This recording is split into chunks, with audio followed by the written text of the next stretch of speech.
In this example, we'll be editing a texture that is already used by a studio project. Here we have opened a face paint template, and now we can enter the textures directory, select the texture we want to edit, right click, and click open in Finder. Do note that you need to save the project before this location exists.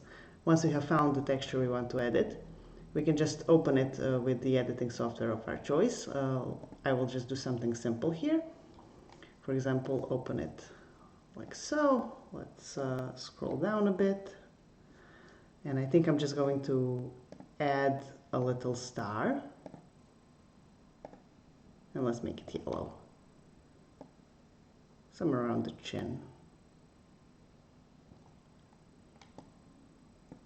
I think that looks all right. So now if we save this and go back to the studio, it will reload the texture and it will be visible immediately in the preview.